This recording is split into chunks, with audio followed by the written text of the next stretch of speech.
Tonight, the stunning overhead announcement from an airline pilot after a close call in the sky.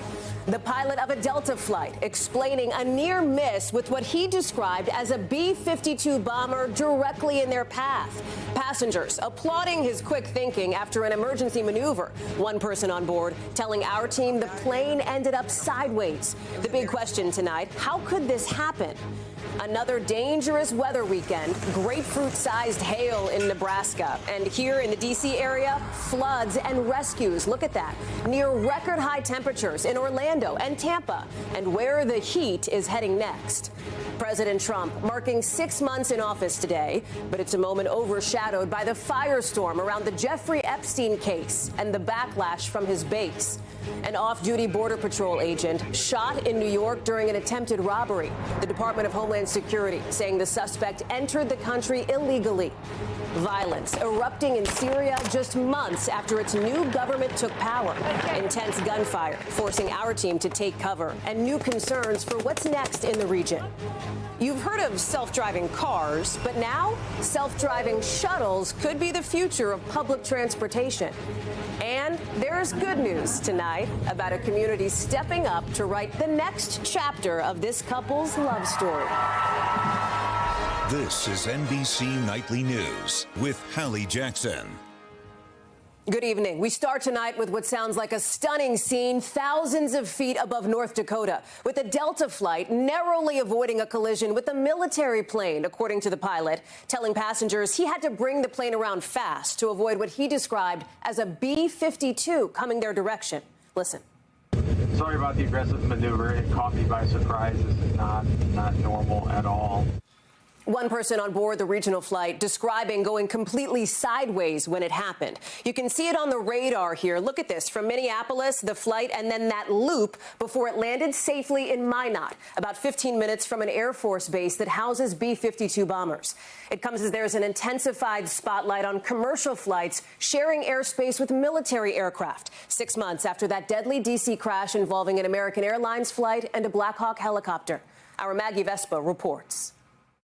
You probably saw the airplane kind of sort of coming at us, and nobody said, hey, there's also a B-52 in the pattern. For passengers, a stunning announcement. There's no radar here, so the tower is controlled, the tower does everything visually. It happened on board Delta Flight 3788, operated by SkyWest, flying from Minneapolis to Minot, North Dakota Friday night. FlightAware showing it made this circular diversion before landing.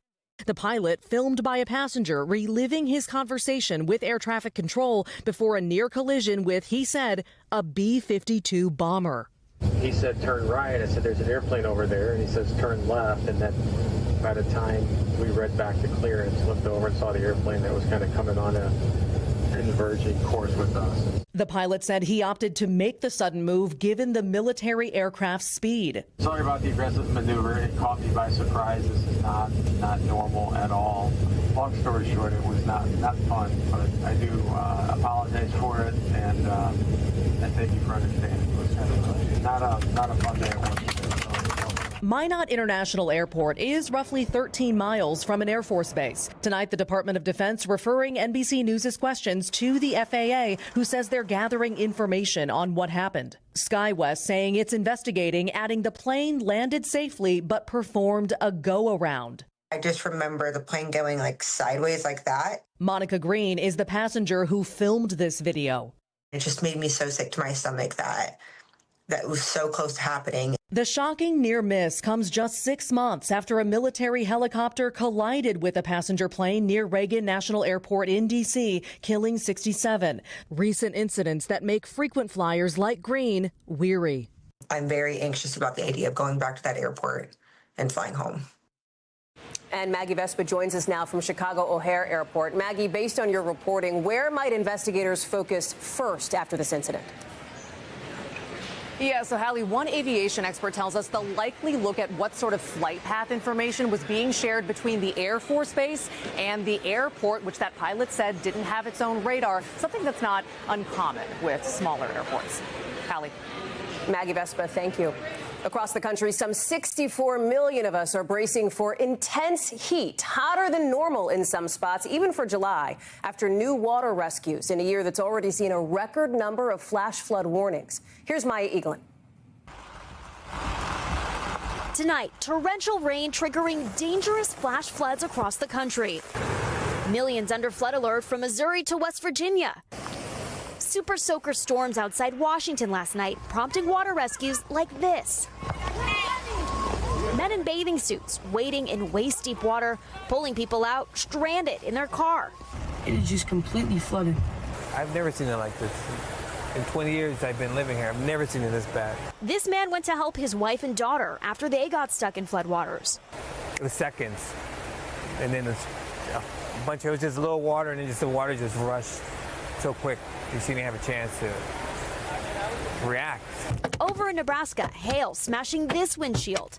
Some reports including hail the size of grapefruits. All of this as more than 64 million people are under heat alerts tonight. This summer feels suffocating. Humidity making it feel like up to 110 degrees in parts of the South. What are some of the dangers when we have both heat and humidity? That humidity hits your skin and it really eliminates the sweat from getting evaporated, and therefore you don't get cooling temperatures inside your body. So humidity plus heat can actually be devastating. We don't always think about hydration, but it'll really catch up on you. So it's really important to just drink water, especially for these little ones. Finding the balance between summer fun and safety, with even more severe weather on the way.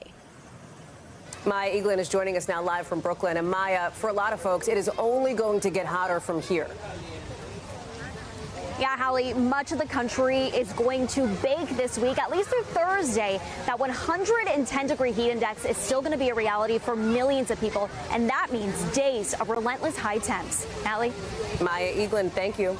Here in Washington, while President Trump is marking 6 months in office today and his push to try to reshape the federal government, the backlash lingers over his administration's handling of the Jeffrey Epstein case. Yamiche Alcindor reports. As President Trump eagerly touts his second-term success, we achieved more in 6 months than almost any administration could accomplish in 8 years. The ongoing firestorm over his administration's handling of the case of notorious sex offender Jeffrey Epstein dominating headlines, with both parties weighing in. We should know what happened here. And it is a claim that this president has made time and time again, and the American people have the right to know what happened. You got 1,000 children that were abused by this dirtbag, and yet the American public's all pointing the finger, trying to play politics with this thing. This morning, the president defending himself, writing, "My poll numbers within the Republican Party and MAGA have gone up significantly since the Jeffrey Epstein hoax." But new polling from CBS shows the president's approval rating has broadly declined since February. That victory lap coming as many of the president's own supporters demand the Justice Department release more information on Epstein. Meanwhile, Epstein's former lawyer suggesting convicted Epstein associate Ghislaine Maxwell should be given immunity to testify before Congress. She is the Rosetta Stone. She knows everything. She arranged every single trip with everybody. Still, the president's celebrating a busy last 6 months. And it's really promises made, promises kept. Promises like extending the 2017 tax cuts, more immigration enforcement, and cutting the federal workforce. Still, the continuing Epstein controversy threatening to overshadow the president's future agenda. Yamiche Alcindor, NBC News, the White House. In New York, police say an off-duty Border Patrol agent was shot in what appears to be a botched robbery attempt. Camila Bernal has more. This is the moment DHS says an off-duty Customs and Border Protection officer is ambushed and shot late Saturday by a man with a deportation order. Authorities believe 2 men who approached on a scooter were attempting to rob the 42-year-old officer who was in a park with a friend. 2 senior law enforcement sources say it appears to be a random encounter. The alleged shooter identified by police as Miguel Francisco Mora Nunez of the Dominican Republic. New York City's police commissioner says he approached the officer from behind, and that's when the officer drew his service weapon. The perp fired first, and an exchange of gunfire followed. The officer was struck in the forearm and in the face. Mora Nunez was taken into custody after going to the hospital to be treated for his injuries. Authorities confirming he had previously been arrested for domestic violence, robbery, assault, and was wanted in Massachusetts for kidnapping. President Trump saying on Truth Social that Mora Nunez was apprehended at the border in April 2023, but instead of being deported, was released. Let's make something incredibly clear today. Our officer is a hero. If not for his efforts, this person of interest would have committed more armed robberies. The officer is expected to make a full recovery. Camila Bernal, NBC News. Police in Los Angeles identifying the man now accused of driving a car into a crowd on purpose, hurting at least 30 people outside a nightclub Saturday. The driver, Fernando Ramirez, charged with assault with a deadly weapon. He was also attacked by bystanders after the crash and shot by one of them, with police still looking for that person. To the Middle East now, where Gaza's health ministry says at least 67 people have been killed, dozens more hurt by Israeli fire today while waiting for UN aid trucks. The Israeli military said its troops fired warning shots to remove what they called an immediate threat. It comes as Israel issues new evacuation orders for areas already packed with displaced Palestinians. Also tonight in the region, escalating gunfights, mostly between militias, have left hundreds dead in Syria and rattled the new government there. Molly Hunter has this report with a warning. The video from our team on the ground is graphic. Tonight, a tenuous ceasefire is holding in the southern city of Soweto. Our partners at Sky News made their way inside the city yesterday. Well, it's absolute mayhem right now. They were basically ambushed. We waited for them to move forward, and then as soon as large numbers of them were there, they got hit. There's more coming in. In the last week, rights groups say hundreds of people have been killed in the Druze majority city. It's the biggest challenge yet to the new Islamist-led government in Damascus that toppled Bashar al-Assad in December. Clashes broke out between Sunni Muslim Bedouin clans and the Druze population, a religious minority sect. Suddenly, after a lot of quiet, for a long period, there's an awful lot of firing. On Wednesday, government forces entered the city to restore order, instead clashing with Druze militia. Then the Israeli military launched a wave of airstrikes on government targets, they say to protect the Druze. The U.S. then brokered a ceasefire between Syria and Israel. But inside Soweto, rights groups have accused government forces of committing abuses, including summary executions of Druze civilians. Overnight, U.S. Secretary of State Rubio issued a warning to Damascus. They must hold accountable and bring to justice anyone guilty of atrocities, including those in their own ranks. After years of civil war, tonight, Soweto is a stark reminder of the old regime and a sign of the fragility of the new government. Molly Hunter, NBC News, London. Still ahead tonight, some remarkable news out of Texas. The number of people missing after those devastating floods now down dramatically. But for some families, the search for answers continues. And later, a shark attack survivor sharing his story after almost losing his foot. Now, already hoping to get back in the water. Back now with dramatic new video showing a passenger ferry bursting into flames off the coast of Indonesia. Look at that. Officials say at least 5 people were killed, but nearly 300 passengers and crew members were rescued. You can see some of the survivors waiting for responders in the water. Scary stuff. Also tonight, we're now learning the number of people missing after those catastrophic floods in Texas has dropped dramatically to just 3 in Kerr County after weeks of work by first responders. Ryan Chandler has more on the recovery and the challenges still ahead. For 2 weeks, Kerrville has feared the recovery would take months, with the death toll rising to more than 130 in the Hill Country. But tonight, the number of missing people in Kerr County has plummeted from nearly 100 to just 3. Search and rescue teams worried some people would never be found. Now, a dramatic adjustment. City officials explaining that many individuals who were initially reported as missing have been verified as safe and removed from the list. Other families still searching for answers. I want my brother, and I can't stand the thought of never finding him. Terry Traugott and Sherry McCutcheon lost their mother Betty and brother Doug after floodwaters tore through their family home in Travis County on July 5th. they're still searching for their brother Gary, one of 8 people still missing across central Texas. Do you worry now, more than 2 weeks after this flood, there may come a time when they call the search off? I worry about that. We do think about it. I do. I can't go there. He's coming home.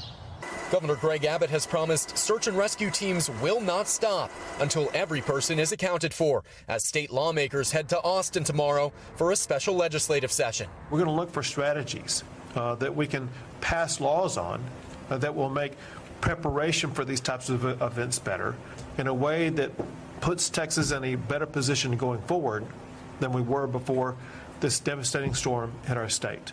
Leaders look for solutions as families look for closure. You know they'll bring him home. Yes. He's coming home. They said they were. He's coming home. Ryan Chandler, NBC News, Travis County, Texas. When we return, by now, you've probably seen self-driving cars on the road, but hundreds of people are riding self-driving shuttles already. Could they be the future of transportation? We're back with the young surfer sharing his story tonight after surviving a shark attack at New Smyrna Beach in Florida, which is well known for shark activity. 18-year-old Sam Hollis telling our Orlando station, WESH, from his hospital bed, he almost lost his foot. But Hollis says it won't stop him from surfing. No reason to stop doing something you love just because something bad happened to you. He says the key thing if you do encounter a shark is to stay calm. Good advice from him. To our series, The Future of the Road Now. And while self-driving cars have become more ubiquitous, our George Solis reports on self-driving shuttles carrying more people, perhaps poised to become the next big thing in public transportation. You're looking at an innovative type of shuttle, aiming to prove big things do come in small packages. Meet Mika. It feels like I'm living in the Jetsons. Because it's what you don't see that makes this shuttle ride feel futuristic. No steering wheel, no gas or brake pedals, no conventional driver. Instead, it's loaded with cutting-edge technology. Cameras, radars, and sensors that keep Mika moving and leave passengers in awe. I was like, wait a minute, what is this? Since April, this 8-seat shuttle has been tested on a roughly mile-long loop in busy downtown West Palm Beach. The people behind it say ridership is in the hundreds per week. In your opinion, is this the future of public transportation? Yes, we believe that we are be a part of the future of public transportation. Shall we go? At tech company Guided, this arcade-style setup inside their offices isn't a game. Make it simple, but let the autonomy work. And in case something happens, that we can intervene. At the ready is remote control operator and engineer Andy Alvarez, who's trained to jump in case of an emergency. If I really do need to take over, I can just click the take over remote, take the remote control, and then after that just maneuver the vehicle. The shuttle also has a person on board who can take control and maneuver the vehicle, a condition the company says was set up by the National Highway Traffic Safety Administration to allow Mika to drive on the city's public roads. Why should people trust autonomous shuttles? Because why should people trust flying? Technology in this vehicle reacts faster than a human being. It sees more, it senses more, and of course all the reactions are way much faster than a human can do it. Mika offering free rides into the future today. George Solis, NBC News, West Palm Beach, Florida. When we come back, there is good news tonight about the big moment this couple didn't do by the book.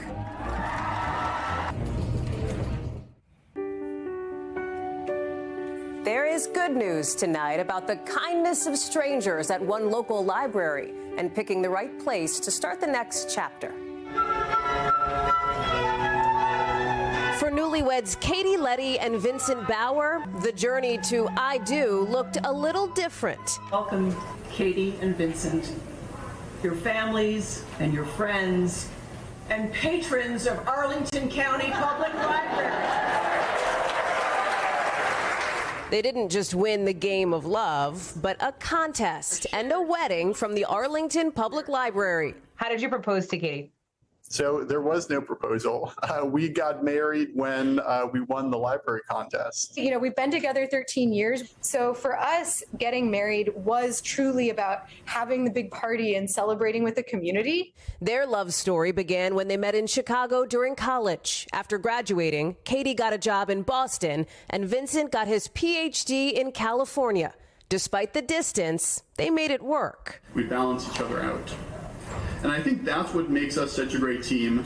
And now they're building their lives together in their new home, Arlington. And with all of you, we are celebrating not just this moment, but the path that brought us here. What do you think it is about your wedding in particular that has resonated with so many people? What people are responding to is the fact that we not only have this love story, but that we are opening up to other people to be part of it. That's like the ultimate embracing of community. Total strangers going all out to get ready with art workshops and flower arrangement lessons to help with decor, music on the big day. And the library gave them this guest book filled with advice from visitors, including strangers who just wanted to wish them well. I promise to keep trying every day with you. As they start the next chapter of their lives, a true storybook romance. We do. Then let's make it so.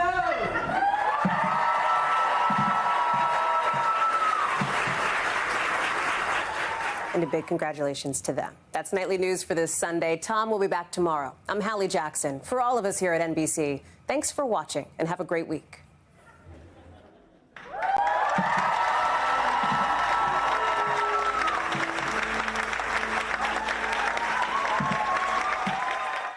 We thank you for watching, and remember, stay updated on breaking news and top stories on the NBC News app or watch live on our YouTube channel.